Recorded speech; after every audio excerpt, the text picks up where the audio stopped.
Bonsoir et bienvenue dans 28 minutes. Au sommaire, l'austérité de gauche, un concept oxymorique, s'il en est, a été plébiscité hier par les électeurs grecs. Alexis Tsipras redevient Premier ministre. Ses frondeurs sont évincés, du Parlement en tout cas, et il doit maintenant appliquer le mémorandum drastique qu'il avait signé avec les créanciers de la Grèce. Les Grecs ont-ils voté pour le réalisme, pour le stoïcisme ou carrément pour l'indifférence, vu l'énorme taux d'abstention? Nous en débattrons, mais pas avant d'avoir reçu Éric Cantona. Son grand-père catalan lui disait « Tu as une bouche et deux oreilles, tu dois plus écouter que parler. » Malgré Pépé, c'est nous qui allons l'écouter parler. Bonsoir Nadia. Bonsoir Elisabeth. Bonsoir Vincent. Bonsoir Elisabeth. Bonsoir Éric Cantona. Bonsoir. Votre grand-père avait raison, sans aucun doute.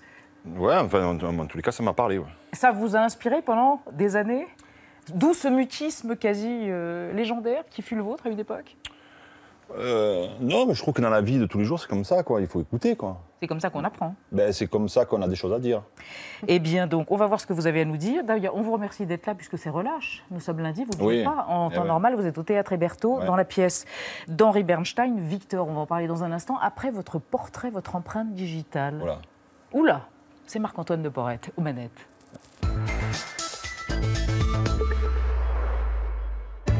En tapant Éric Cantona sur Internet, on ne sait pas par où commencer, tellement vous touchez à tout. À peine avez-vous foulé le gazon avec vos crampons qu'une obsession vous tenaille. Ce n'est pas le football, mais l'art. Peinture, sculpture et même la poésie. Dans ce monde où les gens se taisent, si par malheur la raison s'apaise, que les cris des désespérés se fassent entendre. Avant de relayer les cris des désespérés, vous menez une brillante carrière de footballeur, une autre de sélectionneur de beach soccer qui sacrera votre équipe championne du monde. Puis, vous vous mettez à prendre du poids. Du poids au cinéma où vous enchaînez les rôles. Les Enfants du Marais, L'Outre-Mangeur, Looking for Eric, Switch. Bon, au milieu de votre répertoire, vous jouez également les hommes sandwich, des publicités dans lesquelles vous traversez la Manche à la nage, vous rasez le torse et n'oubliez jamais de vous pousser du col. Votre marque de fabrique. Comme les coups de gueule contre les banques, le mal logement ou plus récemment en faveur de l'accueil des migrants. Je montrerai l'exemple à tous les bobos célèbres ou pas, et à tous ceux qui ont des grands discours, voir s'ils sont capables de faire ce que je fais. Vous revenez en même temps au théâtre et au cinéma, sur les planches avec Victor, mise en scène par votre femme, l'actrice Rachida Brakni, sur les écrans, les rois du monde aux côtés de Sergi Lopez et Céline Salette. Un film et une pièce sans lien mais pourtant étrangement échos l'un de l'autre. Dans les deux cas, un triangle amoureux, une femme pour deux hommes et la prison, celle qui fait tout voler en éclats. Après 16 ans footballeur, 20 ans acteur et toute une vie agitateur, Éric Cantona, quel est votre prochain combat? Éric Cantona. C'est la question donc. Je ne sais pas si vous voulez, sinon on en a d'autres. Ouais. Dans notre escarcelle. Mais c'est des combats tout ça. Je ne sais pas. Ouais. Oui, pour être libre, pour être soi-même peut-être. Oui, ouais. Ça Il faut se battre pour être libre. Il faut se battre. Mais pas pour moi. Non, ça me paraît tellement simple, quoi. Tellement naturel, tellement votre deuxième nature. Ouais. Ça vous a été donné? C'est-à-dire que je fais ce que je veux, quand je veux, où je veux. Dans le respect de l'autre. Non, mais Oui. oui, à partir du moment où je fais, je crois, de mal à personne, quoi. Et vous aviez imaginé, Éric Cantona, avoir plusieurs vies comme ça? Une vie de Mais footballeur? c'est une vie que j'ai. Oui. À l'intérieur de ma vie, il y a tout ça, quoi. Je crois que dans la vôtre, il n'y a pas que ce que vous faites là ce soir. Parce que vous Confirme. êtes, Bah oui. vous êtes gourmand, boulimique, vous êtes un émerveillé de la vie, comme vous dites. Et ça, j'espère le garder Oui. toute ma vie, quoi. Alors- On nous a transmis ça, mais Votre père et votre grand-père. mes grands-pères, mes grands-mères, ma mère, oui, toute la famille, on nous a appris le sens, comment, voilà, il y a un monde autour de vous, observez-le, observez ce monde-là, et déjà vous connaîtrez un peu mieux la société dans laquelle vous vivez, et à partir de ça, on peut en faire quelque chose aussi. Je crois que c'est pour ça que c'est le propre de tout artiste, de comprendre la société dans laquelle il vit, et pouvoir, du coup, anticiper sur la société. Pourquoi elle est comme ça aujourd'hui? On se réfère à l'histoire et on peut anticiper plus facilement sur ce qui se passera demain. Et c'est pour ça qu'il y a de grands artistes qui souvent venaient du monde de la publicité, comme des Andy Warhol ou des Magritte, qui ont compris les années qui venaient 50 ans avant, qui ont toujours eu un temps d'avance, qui ont toujours su anticiper sur le temps. Et c'est ce qui fait qu'ils ont été des génies à leur temps. Alors là, vous jouez une pièce à Hébertot, où d'ailleurs Gérard Philippe a joué il y a 70 ans. Victor, une pièce d'ailleurs d'un immense dramaturge de l'entre-deux-guerres, Henri Bernstein, qui était très gaulien, qui a lutté contre l'antisémitisme, et qui, dans sa pièce, évoque à travers votre personnage, Marc, le cynisme. L'ambition, le cynisme, vous jouez un personnage qui a été un héros de la Deuxième Guerre mondiale, un aviateur, une sorte de Romain Gary, héros de la France libre, devenu un escroc, un mec un peu cynique. Ça dit bizarrement quelque chose de notre époque aussi. Ouais, enfin, dans tous les cas, ça correspond à une époque où la femme était dépendante matériellement de l'homme. Elle venait à peine d'acquérir le droit de vote. Le droit de vote. Oui. Et ouais, ça correspond à une époque. On vit aujourd'hui où il est très difficile de pouvoir rire de tout, de choses graves. La condition de la femme a évolué, même si ce n'est pas l'idéal, elle a quand même évolué. Et aujourd'hui, on peut rire de ce qui se passait à cette époque-là, oui, où la comédie est dans le cynisme. Alors ça ne fait pas rire tout le monde, le cynisme. Vous regrettez qu'on ne puisse pas rire de tout aujourd'hui, qu'on ne puisse plus rire de tout? Moi, oui, je le regrette vraiment. Je regrette vraiment qu'on ne puisse pas rire de tout. Parce qu'on s'auto-censure ou parce qu'il y a trop de bien-pensance? On s'auto-censure ou on nous censure, quoi. Et parce qu'on nous censure, on s'auto-censure. Vous vous sentez censuré? Non, moi pas du tout.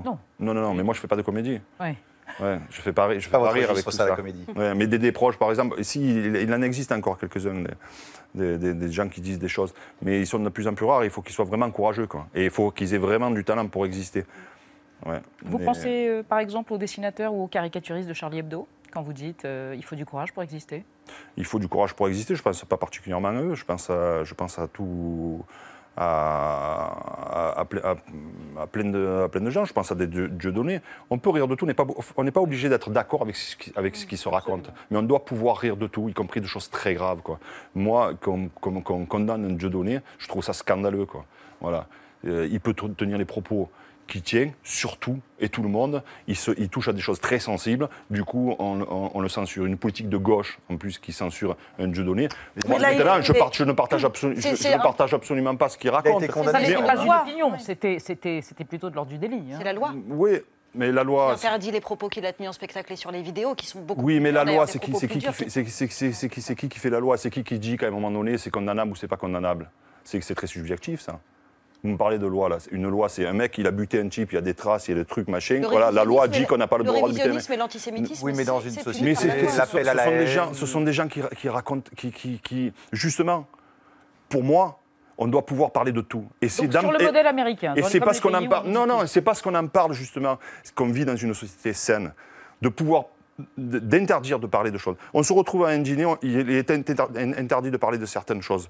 Pourquoi il est interdit? Non, on va en parler. Sans nécessairement dire que le génocide n'a pas existé. Ou... On doit pouvoir parler de tout.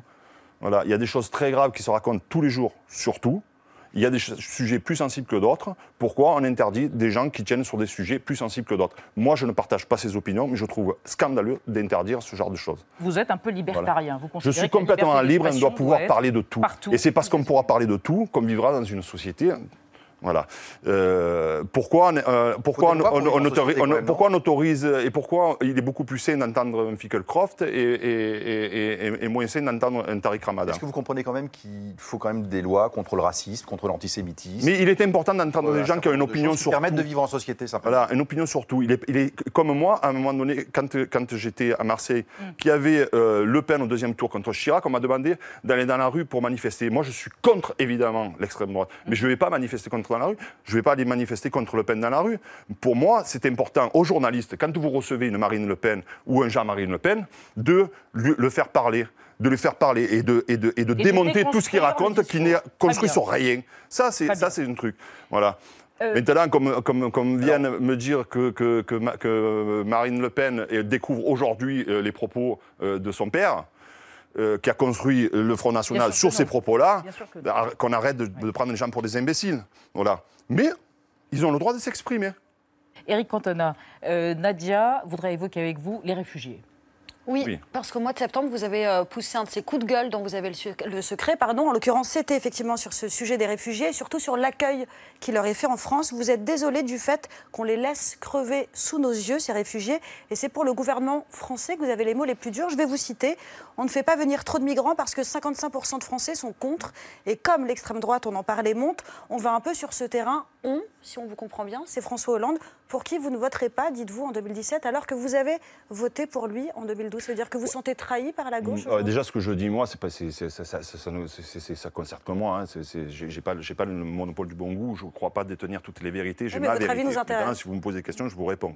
Voilà, j'ai pas la prétention de détenir la vérité. ultime. Mais la France se comporte Maintenant, pas on peut bien en avec les discuter. Chacun a réfugiés sa vérité, aujourd'hui. puis on en Ouais. discute. Comme on parlait d'humour tout à l'heure, et chacun a le droit d'exprimer ses opinions, voilà, d'interdire, de parler La de France loi. est-elle décevante? Maintenant, Sur la ce question que je des pense, réfugiés. très sincèrement, Oui.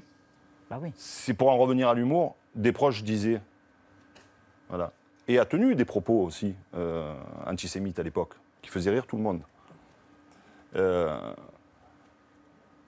On fait de la politique de comptoir. Des proches disaient, moi je suis contre la démocratie, quand je vois que la majorité des gens regardent Patrick Sabatier. Oui.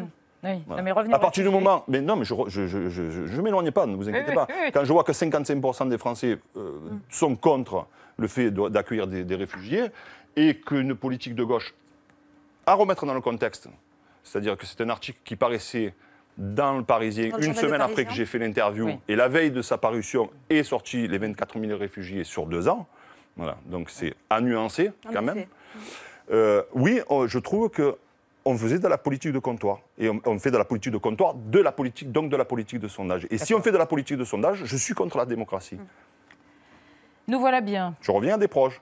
Éric Voilà. Cantona, Et- le grand des proches. Éric Cantona, une Voilà. immense des proches. Une dernière question.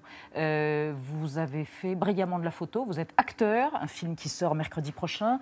Vous avez peint, vous aimez la poésie, vous êtes un artiste complet. Et vous avez dit à Michel Guérin, qui est le critique photographique du Monde, en 2010, en 2017, dans 7 ans, je serai photographe de guerre. Ah, c'est vrai. Oui, et alors Eh ben Ça veut dire alors, il y a plus de 2 ans, En là. 2017, j'ai dit. Oui, vous avez dit en 2017. Ça se rapproche. Hein. Il reste pas beaucoup de temps. Ouais. Et Non, mais c'est pourquoi vraiment Non, c'est mais un truc qui me plairait. Pourquoi ouais. Pourquoi Ben, c'est un truc qui me plairait. C'est un truc qui me plairait. D'aller sur le front, Ben, d'aller au front, c'est-à-dire comme qu'en Robert Capa, en fait, comme... je crois que j'ai toujours été attiré par le jeu qu'on maîtrise, pas le jeu Oui. de hasard, Oui. le jeu qu'on maîtrise, pour lequel il faut travailler énormément pour avoir de la confiance et ensuite du plaisir. Je suis pour tout ça, mais cette excitation aussi, cette adrénaline. cette adrénaline. Et il y a un documentaire magnifique sur James Natchway où il raconte justement ce truc de est-ce que c'est pour moi vraiment que je fais les trucs? Mais en même temps, il faut dénoncer les choses, quoi. Est-ce que j'y vais parce que j'ai besoin de cette adrénaline-là? D'accord. Oui, sans doute. Mais je dénonce aussi certaines choses et je montre... Et ça a un impact. Il faut- Donc, voilà. réponse en Donc j'ai envie 2017. de me poser ce genre de questions et d'être dans ce... voilà. Les Rois du Monde, J'aime. c'est mercredi au cinéma avec Sergi Lopez et Céline Salette. C'est un triangle amoureux, fatal. Et la pièce d'Henri Bernstein, Victor, c'est en ce moment au Théâtre Hébertot avec Caroline Siol et Grégory Gadebois. Encore un triangle amoureux, fatal. Vous y êtes splendide. C'est tout ce que j'ai à vous dire. Merci Éric Cantona. Merci beaucoup. Un peu macro, un peu toréador, vous dansez, vous êtes sensuel, vous êtes dangereux, vous êtes magnifique. Place au débat sur la Grèce. 3 scrutins en 9 mois, de quoi accouche celui d'hier? D'une austérité de gauche, douloureux concept. Début juillet, pourtant, Alexis Tsipras triomphait lors d'un référendum rejetant l'austérité que voulaient lui imposer les créanciers de la Grèce. Tsipras a obtenu une deuxième chance hier soir. Quelle est sa marge de manœuvre? On en parle après la mise au point de Sandrine Le Calvez.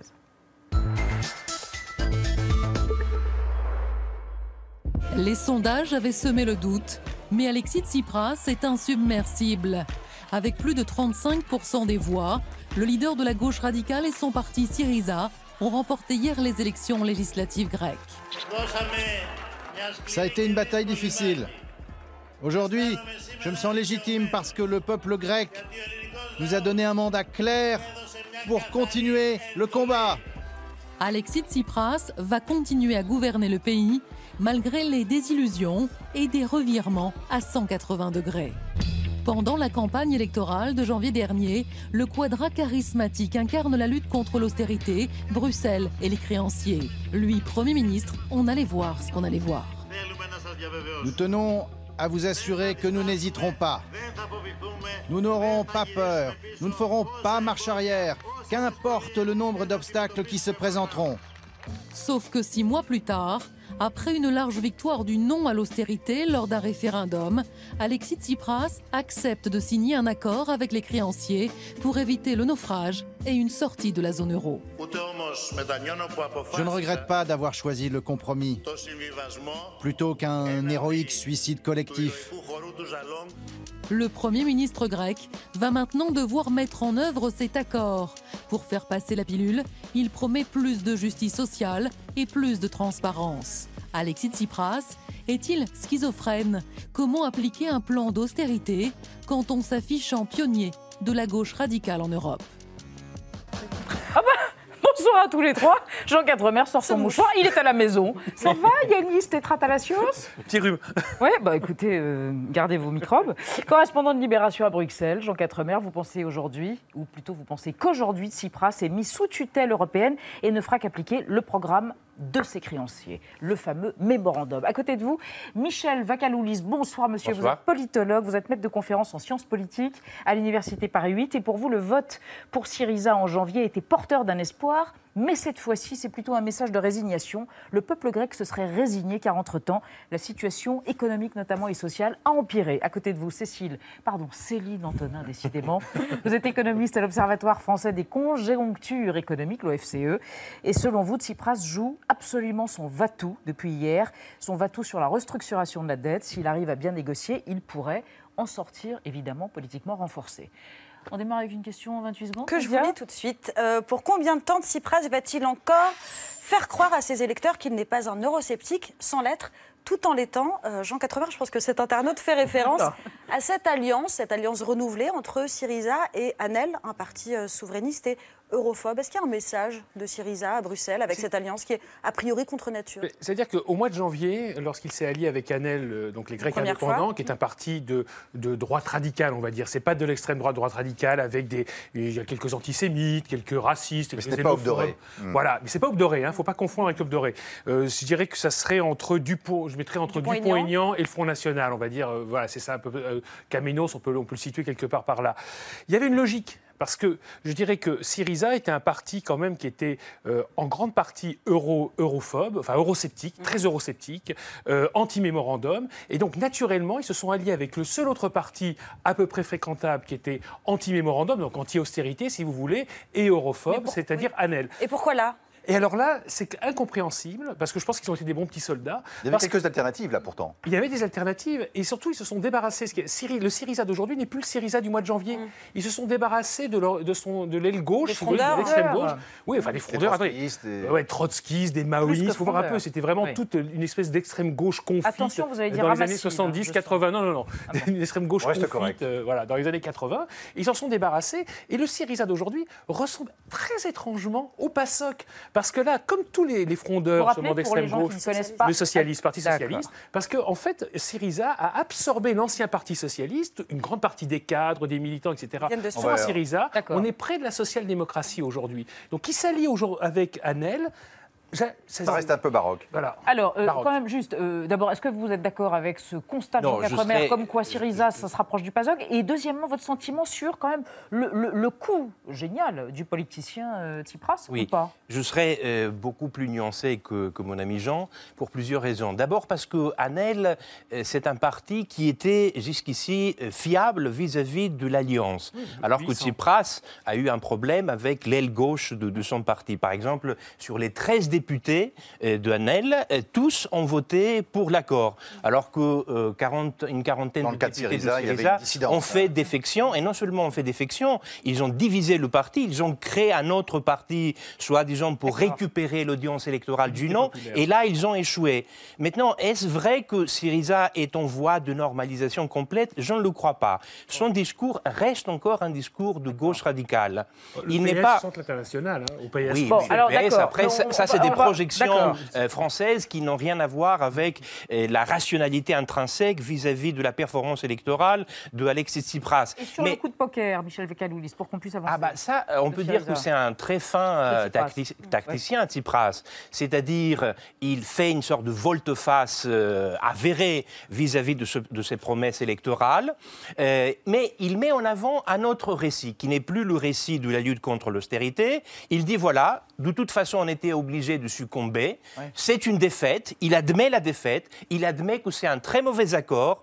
Il admet même l'idée que lui-même, il n'y croit pas dans l'efficacité de cet accord, mais il est obligé de l'appliquer. Voilà. Et du coup, il dit, quel est le meilleur gestionnaire pour appliquer cet accord? c'est moi. Et à partir de cela, il y a toute une série de nouvelles projections pour capter l'électorat, et notamment, c'est l'idée de la lutte contre l'ancien, c'est-à-dire contre la corruption, l'État clientéliste. C'est ça un peu son cheval de bataille au niveau de l'imaginaire. Alors justement, qu'est-ce qui commence maintenant? C'est le chiffre du jour chez Oui, Elisabeth. Le c'est chiffre, 30. c'est 30 parce que c'est justement 30 jours, c'est un mois. Et pendant ce mois, c'est un véritable compte à rebours. Il faut faire passer un certain nombre de réformes, 78 mesures. Elles sont contenues dans le plan signé avec les Européens.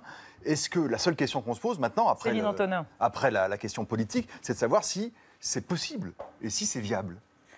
Alors possible, c'est toujours possible. Hein. Enfin, je veux dire, on peut voter des réformes. Faire voter, bien évidemment, voter des réformes à la chaîne. Si le Parlement est prêt à le faire. Parmi les réformes prévues, il y a donc bien sûr la hausse de la fiscalité, avec la réforme de l'impôt sur le revenu, avec un certain nombre d'exemptions fiscales qui seraient supprimées, que ce soit pour les agriculteurs, que ce soit. Alors après, il y a aussi dans la hausse des dépenses, des recettes, pardon, il y a un certain nombre de choses, plus de taxes sur les garageux. Nouveaux impôts, des mesures sociales difficiles, la retraite à 67 ans. La réforme des retraites, bien sûr, la coupe dans des dépenses de santé, enfin toutes les réformes auxquelles on pense traditionnellement. Voilà, en 30 jours, quand on pense à l'austérité, voilà, ce genre de réforme. En tout cas, donc, ils se sont effectivement engagés à les faire. Et puis alors, tout ça est quand même très millimétré. En plus, c'est en ça qu'à mon avis, Tsipras n'a pas beaucoup de marge de manœuvre. Parce que vraiment, on lui dicte pour 2015 ce qu'il faut faire, pour 2016, avec vraiment exactement où est-ce qu'il faut couper, de quel montant. Donc, je veux dire, sa marge de manœuvre est extrêmement réduite. Alors, nous, en termes d'efficacité, bien sûr, on prévoit que ça ne sera pas efficace. Nous et l'économiste, vous voulez dire. Les économistes et l'OFCE en particulier, on prévoit que ça va se traduire par une récession supplémentaire, d'autant qu'on a eu un bon deuxième trimestre, mais que déjà le troisième trimestre 2015 va être mauvais, parce qu'avec les mesures de restriction de contrôle des capitaux qui ont été mises en place, ça va certainement se traduire par des mauvaises performances. Ça ne pourra qu'aggraver les choses. Donc on va continuer dans la potion qu'on prescrit depuis quelques années à la Grèce. Alors est-ce qu'il n'y a pas une lecture plus optimiste en se disant finalement aujourd'hui il y a une stabilité politique, il y a un gouvernement qui a accepté l'accord des Européens, ok, il a peut-être derrière-pensé, mais finalement c'est accepté, et ce programme va être mis en place, et maintenant on va pouvoir parler de la dette. C'était le préalable. J'allais y venir. Il y avait juste ce point, à mon avis, qui était effectivement que maintenant on a une stabilité politique, et d'ailleurs peut-être un des éléments un peu positifs, c'est qu'on voit, après avoir vu beaucoup de sorties de capitaux de la Grèce, on voit l'argent un petit peu revenir dans des montants faibles, mais on voit 7 milliards qui sont revenus cet été en Grèce, ce qui montre que quand même une certaine stabilité politique aussi joue. Et après, effectivement, il y a la question de la restructuration de la dette, mais je vais peut-être vous laisser. Mais le vrai problème en Grèce, c'est pas de voter des lois. Ça, les lois sont toutes votées. C'est de les faire appliquer. Il y a une résistance de l'appareil bureaucratique grec, étatique grec, absolument hallucinante. Je vous donne un simple exemple, celui de l'ouverture des professions protégées. Professeurs de danse, pharmaciens, c'est un des vrais problèmes de l'économie grecque, c'est-à-dire qu'il y a un partage de cartels, de rentes diverses et variées. Voilà, il y a une série de monopoles, de rentes de situation, et qui fait que l'économie est totalement bloquée, et totalement fermée, et ce qui fait que les prix n'ont pas baissé en Grèce. Absolument. Les salaires ont baissé de 25%, mais les prix ont augmenté de 6%. C'est juste un truc de dingue. Et là, l'idée, c'est d'ouvrir un certain nombre de professions. La loi a été votée en 2010. Elle n'est toujours pas appliquée. Aujourd'hui, essayez de devenir guide touristique, tout simplement. Le guide touristique, c'est une des professions les plus puissantes de Grèce. Mais ça rapporte aux gens énormément d'argent. Et cette profession n'est toujours pas ouverte. Tout simplement parce que, je dis, ça ne fonctionne pas. Donc, qu'est-ce qu'ont fait les Européens? Et les Européens en ont vraiment ras la casquette de la Grèce. Parce qu'en règle générale, ce qui s'est passé en Irlande, au Portugal, à Chypre, en Espagne, les réformes sont votées et sont appliquées parce qu'il y a un État qui fonctionne. Donc, cette fois-ci, la tutelle est un peu plus forte. C'est-à-dire qu'on leur dit, écoutez, c'est le troisième plan d'aide. Quand même, 320 milliards déjà prêtés à la Grèce. Et là, cette fois-ci, on va regarder l'application au point par point si les choses sont mises en œuvre. Oui, effectivement. Mais le problème de la Grèce, ce n'est pas simplement l'ouverture des magasins le dimanche ou la régulation des professions libérales, etc. C'est beaucoup plus profond. Pour revenir sur la question de la stabilité politique, on ne sait pas si on aura une stabilité politique pour les mois, pour ne pas parler pour des années à venir. Qui est élu, il y a une stabilité. D'abord, il y a une stabilité au niveau du Parlement. Il y aura Tsipras avec Anel aura 155 députés. Mais après, c'est comment créer une majorité non seulement parlementaire, mais sociale, pour faire passer... en même temps, la plupart des autres partis, en dehors des communistes, mais c'est pas une question de parti. Ont été favorables. C'est pas une question de parti. Il ne faut pas voir simplement le rapport de force dans le Parlement, mais aussi il faut voir la grogne de la rue, des formes de mobilisation, des mouvements sociaux, des pressions corporatistes, etc. qui risquent... Les Grecs sont demandeurs de réformes. Oui, mais de quel type de réforme? Ils veulent un État qui fonctionne, ils veulent qu'on lutte contre les oligarques, par exemple. Le problème, c'est la nature des réformes. Il y a des rapports, il y a des réformes qui sont des véritables contre-réformes. Par exemple, cette année, ils ont augmenté le taux de TVA dans la restauration, 23%. Est-ce que vous avez une illusion qu'à partir de cette augmentation, les recettes fiscales vont augmenter ou ça va accentuer en quelque sorte l'évasion fiscale du fait que, on le sait automatiquement, il y a un effet mécanique? Alors, Céline Antonin, Jean Quatremer, pardon. Non, Nadia voudrait évoquer précisément la lutte contre l'évasion fiscale et ensuite, s'il vous plaît, votre réponse. Oui, qui était en engagement de Tsipras, on l'a entendu, il a quand même prouvé sa détermination en avril dernier parce qu'il a arrêté, enfin pas lui-même, l'arrestation d'un oligarque grec qui avait fait sortir 4 millions d'euros du pays. On a vu les images, il a été arrêté, Jean Quatremer, il a rendu une partie de l'argent. Ça ne veut pas dire pour autant que la fraude en Grèce, c'est fini, pas tellement à cause d'un manque de volonté politique, mais à cause du système de collecte de l'impôt qui est vieillot, désorganisé, inefficace, qui est mauvais, pour le dire simplement. Et ça, c'est quand ce système existe. On peut rappeler que la Grèce est un des rares pays, voire le seul de l'Union européenne, à ne pas posséder de cadastre qui permettrait de collecter, de prélever un impôt foncier. Ça représente un manque à gagner d'autant plus important que la Grèce est un pays de propriétaires. 70% des Grecs sont propriétaires de leur logement. Pour ce qui est de la collecte de l'impôt, c'est pas plus simple, puisque le pays vient de se doter d'un système de mise en ligne, où on peut déclarer ses revenus en ligne sur un site qui s'appelle Taxis. Il me semble, le problème, c'est qu'un tiers des foyers grecs n'a pas d'accès à Internet. Ça va un peu compliquer les choses. Les contrôles fiscaux, quant à eux, sont quasi inexistants à cause des restrictions budgétaires dont vous parlez, du non-remplacement des fonctionnaires. Aujourd'hui, il y a un contrôleur fiscal pour 1127 Grecs. À titre de comparaison, en France, c'est 1 pour 500. Jean Quatremer, l'urgence aujourd'hui, elle n'est pas la modernisation de cette administration fiscale? Ah mais bien évidemment, mais ça fait des années que les Européens demandent à la Grèce de moderniser son administration fiscale. Et que dit Syriza là-dessus? De l'avoir avec un parti neuf, dès lors que les deux précédents de gauche et de droite avaient phagocyté l'administration. Bien sûr, Nouvelle Démocratie et le PASOK n'étaient pas capables d'aller plus loin dans la réforme de l'administration. Mais en revanche, c'est vrai que là, moi j'attendais du gouvernement Syriza qu'il fasse une chose simple. Vous savez, il y a une espèce de... Je dirais qu'il y a des incorruptibles au sein de l'administration fiscale qui s'appelle le SDOE. Et donc, il pouvait signer un décret, et c'est ce que demande la Troïka depuis 5 ans, rendant indépendant le SDOE et le rattachant à ce qu'on appelle un secrétaire général chargé des recettes publiques.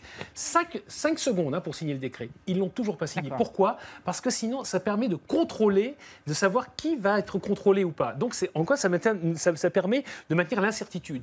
Je voulais juste revenir sur Bobolas, l'arrestation de Bobolas. En avril. C'est le fils d'un oligarque. Non, c'est pas l'oligarque. C'est son fils. Ah non, mais attendez, on ne va pas toucher au papa. On a touché à un des fistons.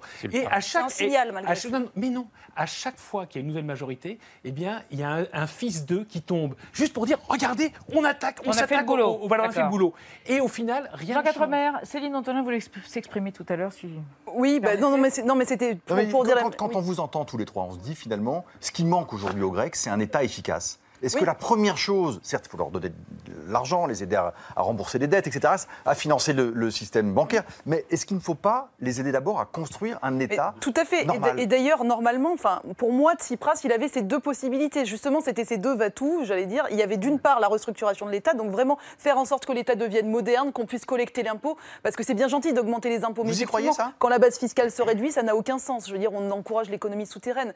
Disons qu'il n'a pas le temps nécessaire, à mon avis, pour le faire. C'est quand même des réformes qui demandent du temps. On demande des résultats immédiats. Je veux dire, là, les objectifs sont vraiment immédiats. Les objectifs budgétaires à tenir sont vraiment très serrés. D'excédent primaire. Très serrés, donc d'excédent primaire, effectivement. Et même si c'est un léger déficit pour 2015, il faut déjà arriver à moins 0,25, ce qui n'est pas évident, vu l'état des finances publiques en Grèce. Donc, à mon avis, il n'aura pas le temps matériel pour le faire. La deuxième chose, c'était la question de la restructuration de la dette. Mais là encore, ça va être un dossier très épineux, parce qu'on connaît les positions de la chancelière allemande, entre autres sur le sujet, effectivement, qui n'est pas en faveur justement d'un effacement partiel de la dette. Et pourtant, ça aussi, ça pèse sur l'économie grecque. Si on n'avait pas... À défaut oui, d'effacement partiel, mais le problème, c'est qu'on pourrait étaler sur 50 ans. Enfin, je veux dire, ça ne résout pas vraiment foncièrement le problème. Le FMI lui-même l'a dit. Je veux dire, il faut, à un moment donné, 170% d'endettement public, il faut admettre qu'à un moment donné, ce n'est pas soutenable. Si les réformes sont mises en œuvre, effectivement, et surtout pour permettre de donner un peu d'air et permettre justement, effectivement, à l'État de se moderniser. Mais pour moi, c'est impréalable et sans ça, on va continuer à avoir cette situation qui perdure. Alors, évoquons la situation des partis. Il y a 2 partis au Parlement qui sont contre le mémorandum. Ce sont les communistes et le parti Aube dorée, les néo-nazis, qui ont gagné d'ailleurs un député de plus lors des élections hier. Dans la ligne de mire de Thibault Nolte, le Führer d'Aube dorée. Voici Bang Bang. Ils sont au centre de l'histoire et méritent forcément quelques déboires. Faut-il embastiller Nikolaos Mitsotakis? Nikolaos Mitsotakis est un homme constant. Le chef du parti grec Aube dorée exhale la haine sans mollir. Homophobe fervent à l'adolescence, soutien fiévreux à la dictature des colonels, lecteur enflammé de Mein Kampf, enthousiaste du salut nazi à la mairie d'Athènes, il a créé la 3e force politique grecque, l'une des plus dangereuses d'Europe. À la défaveur de la crise et des vagues d'immigration, cet admirateur extatique d'Adolf Hitler, qualifié de visionnaire de la Nouvelle Europe, qui reniait encore le croupion électoral en 2009, a propulsé son parti à presque 10% aux dernières européennes de 2014. Le député s'est même fait remarquablement réélire alors qu'il a mené campagne derrière les barreaux. Déjà emprisonné en 76 et 78 pour violence, il est resté 18 mois en préventive à la suite de l'assassinat d'un jeune rappeur antifasciste par un militant d'Aube dorée. Libre, en attente de jugement, Nikolaos est toujours accusé de création, direction et participation à une organisation criminelle. Car en plus du meurtre, son parti donnerait dans la ratonnade, le racket ou le blanchiment d'argent. Merci. Un catalogue coloré qui n'a pas douché l'enthousiasme local puisqu'Aube dorée a gagné un député aux législatives d'hier. Avec sa femme co-députée, militante raciste soupçonnée de posséder un bordel à Athènes, et sa fille, décomplexée de l'antisémitisme, Nikolaos pourra continuer à truster le hit-parade grec avec son chant polyphobique. Pour l'amour de la haine. Michel Vakaloulis, on sait que dans les îles, notamment dans le Dodécanèse, Lesbos et Kos, il y a eu un tout petit frémissement à cause de l'afflux des réfugiés. Des gens ont voté plus que d'habitude pour Aube dorée. Est-ce que ce parti pourrait progresser ? Il aurait pu progresser, mais factuellement, ça ne s'est pas passé. Et il y a eu un taux d'abstention, par contre, dans ces îles-là qui était exceptionnel. Oui, c'est de l'ordre de 60%. Voilà. Et du coup, il y a eu une petite augmentation. Je crois, à Lesbos, ils ont passé de 4,5% à 6,5%, 7%. Mais c'est une progression marginale, compte tenu, évidemment, de l'afflux des immigrés, des réfugiés qui étaient là-bas. Donc, on peut dire que, plus globalement, dans la campagne électorale, la question de l'immigration n'a pas pesé. On se posait la question. Le récit de l'immigration n'a pas eu, en quelque sorte, comme un tiroir. Ça n'a pas été un thème de campagne Parce que c'est pas la France, tout simplement. Ils sont en crise, on a 25% de chômage, ils ont plein d'immigrés. Pourquoi mais, oui. Voilà, et c'est intéressant. La Grèce, justement... Il n'y a pas eu de bouc émissaire. Voilà, c'est pas précipité dans les bras de l'extrême droite. C'est quand même assez étrange. Ils vivent une crise qui est 1000 fois plus importante que celle que vivent les Français. Donc pourquoi en France, nous, on a un Front National à 25% et eux, ils ont une Aube dorée à 6%. Est-ce que vous pensez qu'Aube dorée, aujourd'hui, peut pourrir le climat social ou est-ce que, globalement, ils sont plutôt marginalisés, à l'écart et... J'allais dire qu'il y a une muraille... Il ne peut pas vraiment pourrir le climat social actuellement. Il n'a pas de possibilité de manifester. En plus, il y a encore le procès. Il y a 69 personnes qui sont sous la coupe d'un jugement... Procès pour assassinat. Hein. Oui, pour assassinat de Pavlos Fissas.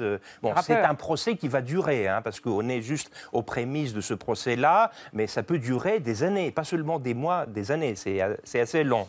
Jean Quatremer, mercredi après-demain, il y a un sommet européen sur la question des réfugiés à Bruxelles. Que va demander ou exiger ou suggérer Alexis Tsipras?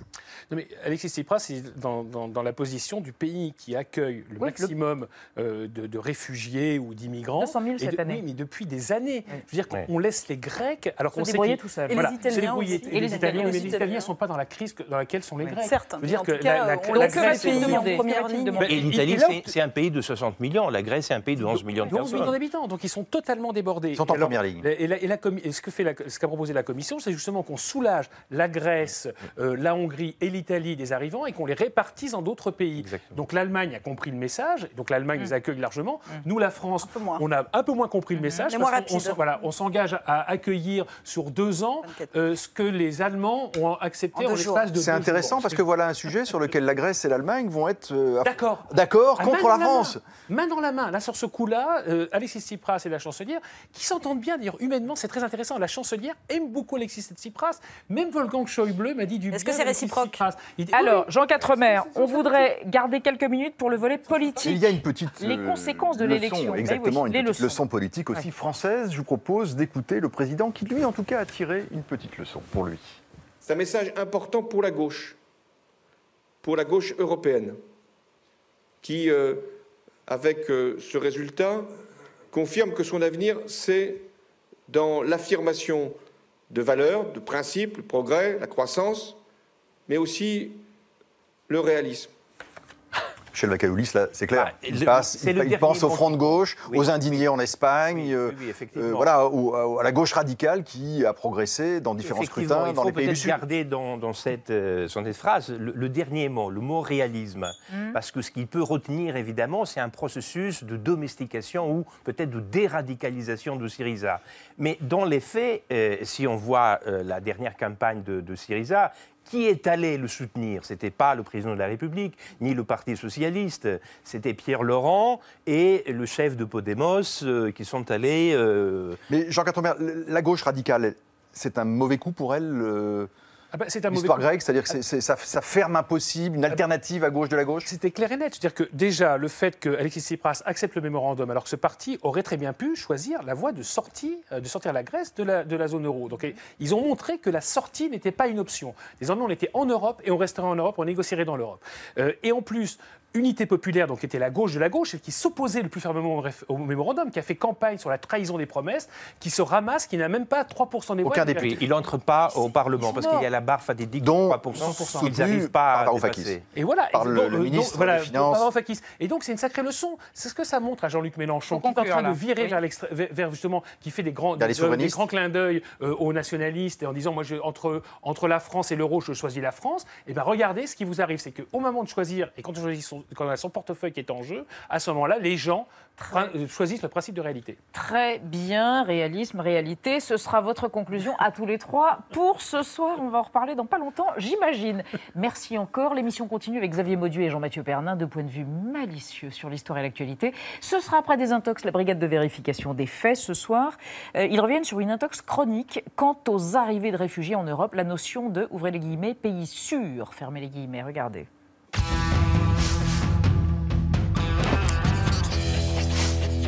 C'est une intox qu'on entend de plus en plus. Pour faire face à l'afflux de réfugiés, il faudrait commencer par faire le tri entre les vrais et les faux réfugiés, et notamment les ressortissants des pays sûrs qui ne devraient pas avoir le droit de demander l'asile. Mais qu'entend-on par pays sûr? C'est une liste d'états de droit dont les citoyens ne sont pas considérés comme persécutés. Une directive de 2005 permet à chaque État membre d'établir sa propre liste. La France en compte 16, entre autres l'Inde, le Ghana, la Serbie ou encore le Bénin. Le but est de lutter contre les demandes d'asile infondées. Les ressortissants de ces pays sûrs sont soumis à une procédure d'asile accélérée et sont le plus souvent déboutés. Alors pourquoi ne pas carrément leur interdire de faire des demandes, comme certains le demandent aujourd'hui? D'abord parce que la notion de pays sûr est subjective et dépend de chaque pays. Par exemple, la France considère la Géorgie comme un pays sûr. Or, des Géorgiens comptent parmi les réfugiés. Mais surtout, le fait qu'un demandeur vienne d'un pays sûr ne peut garantir qu'il n'est pas menacé en raison de son groupe social, sa religion ou son orientation sexuelle. En France, par exemple, le Sénégal est sur la liste des pays sûrs et pourtant un Sénégalais sur 3 ayant déposé une demande d'asile en 2013 a reçu une réponse positive. La raison, le risque d'excision qui menace les femmes sénégalaises. En fait, la Convention de Genève pose comme principe que chaque demandeur d'asile doit voir sa situation examinée individuellement. Et si les ressortissants des pays dits sûrs sont désormais le plus souvent l'objet d'une procédure parallèle, il serait contraire au droit d'asile de les priver du droit de faire une demande. Merci Désintox, c'est l'heure de nos 2 garçons dans le vent, Jean-Mathieu Pernin, Xavier Mauduit, un journaliste chien truffé et un historien napoléonien qui débusque des informations insolites et éclaire le présent avec le passé. On commence avec vous. Bonsoir Xavier. Bonsoir Elisabeth. Alors, une macaronnade, celle du week-end, une macaronnade d'Emmanuel Macron, une petite provocation qui est déguisée en la palissade. C'est habile, elle date donc de ce week-end. Le statut des fonctionnaires n'est plus justifiable ni adapté au monde tel qu'il va. Et ça vous a rappelé une histoire de 1848. 1848, ben oui, en écho à la saillie d'Emmanuel Macron, on va faire un petit tour à Clamecy, sous-préfecture de la Nièvre. Fait rêver. Oui, non, mais ville natale d'un autre ministre de l'économie, socialiste lui aussi, Arnaud Montebourg. Donc direction Clamecy, mais en 1848, en février, c'est-à-dire un peu après la Révolution qui a chassé Louis-Philippe et sa monarchie de juillet. La Seconde République avait nommé un nouveau sous-préfet, un menuisier. Et ça, les notables du coin, ça les rend grognons. Non pas qu'ils craignent que ce sous-préfet menuisier rabote les statuts de la fonction publique, c'est pas leur souci du tout. Non, non, ils se sentent humiliés d'avoir un travailleur manuel comme sous-préfet. Ça leur plaît pas. Alors ils s'adressent aux députés et ils disent « Mais que se passe-t-il » André Dupin, le député, fait une réponse pleine d'ironie. Il leur dit « La République vous a donné un menuisier comme sous-préfet. Votre amour-propre en est froissé, je le comprends. Vous auriez préféré un ébéniste. » Oui, mais les ébénistes, on les garde pour les préfectures. Alors bon, c'est un beau mot qui ne s'appuie sur aucune réalité historique, hein, et il est reproduit sans arrêt. Pourtant, on sait que sous la Seconde République, dans le gouvernement provisoire, il y a un ouvrier, un vrai, c'est l'ouvrier Albert. Bon, en tout cas, aujourd'hui, François Hollande a recadré son ministre de l'économie et il a déclaré son amour à la fonction publique. Donc, a priori, pas de coup de rabot à prévoir et encore moins de scie à cadre. Michel Rocard est au bout de la première ligne droite. Alors, commentaire, monsieur le menuisier. Dites-nous un peu si la ligne est droite ou si elle ne l'est pas. Enfin, bon, tout à fait. C'est pas tout à fait, non. Ah bah, c'est dur de suivre la ligne du parti. Hein. Vous savez que le statut il a été remis 500 fois sur le métier. Et effectivement, jamais de coup de scie, à peine un tout petit peu de ciseaux à bois. C'est déjà pas dingue. Merci Xavier Mauduit. Jean-Mathieu Pernin, voyage papal, et voyage papo au pluriel et marchand du temple. Exactement. Alors je sais Elisabeth que vous êtes particulièrement fan des objets dérivés Star Wars. Hein. Vous dites souvent, moi je suis ma collègue ce soir, tranquille. Ah bon voilà, ouais, vous le dites souvent. Donc est-ce que vous allez succomber C'est tous mes secrets. Exactement, si vous saviez. Est-ce que vous allez succomber au nouveau maître des goodies, à savoir le pape François? Vous l'avez dit, demain il arrive aux États-Unis et eh bien, il suscite un peu la convoitise des marchands du temple depuis quelques semaines, puisque François est décliné sous tous les supports, assez classique, par exemple en t-shirt, avec des slogans comme Best Pop Ever, le meilleur pape de tous les temps, ou Yo Pontife, et plus rap. Mais aussi des objets plus étonnants, comme ce pop toaster, ou un grille-pain tout à fait classique, qui toaste un pain à l'effigie, en effet, de François. Certains disent même qu'il accomplit des miracles, puisqu'il supprimerait le gluten, mais ça, c'est encore à vérifier. Alors, il y a même aussi un traiteur italien de Philadelphie qui a créé une mozzarella papale, si vous avez envie de la consommer. Donc c'est vrai que cette venue du pape suscite une petite excitation, c'est vrai, aux États-Unis. Chez vous aussi. Parce que ça fait quand même 7 ans. 7 ans qu'un souverain pontife n'a pas conduit sa papamobile de l'autre côté, en Atlantique Nord. Donc, ils sont tous un peu excités. En plus, c'est pas n'importe quel pape. Il est très populaire. C'est une sorte de Beyoncé de la foi, le pape François. Il adorait le savoir. Exactement. Donc, tout le monde veut le rencontrer. Et tellement de monde, d'ailleurs, que la police américaine a mis à jour un marché noir pour voir l'homme en blanc, puisque à la base, il y avait 10 000 places de distribuées sur Internet pour assister à la messe du pape à Philadelphie et qui se sont écoulées en 30 secondes. Donc c'est quand même pas mal. Forcément, ça a créé des frustrations. Et aujourd'hui, on vous propose cette même place à la sauvette pour la même messe à Philadelphie pour $5 000. Donc vous imaginez, $5 000 la place pour voir. C'est mieux que pour les matchs de foot. Le pape, exactement. C'est assez étonnant comme finalement ce pape provoque des tentations matérialistes quand même chez les fidèles. Plus il dénonce le capitalisme, plus on a envie d'acheter des t-shirts. C'est une drôle d'équation qu'on pourrait résumer par un simple mot, l'idolâtrie jésuite en fait. Oui, c'est Dieu et le marketing. Très joli. Merci à tous les deux, merci mes amis. 28 minutes est terminé. À suivre sur l'antenne le cycle Claude Berry avec Michel Simon dans Le vieil homme et l'enfant, le film réel de la France réelle, de l'occupation réelle, comme disait François Truffaut. Et à 22h20, un moment d'égarement du même Claude Berry avec les moustaches réelles de Jean-Pierre Mariel et Victor Lanoux. J'adore ce film. À demain 20h05. Tchuss, bis.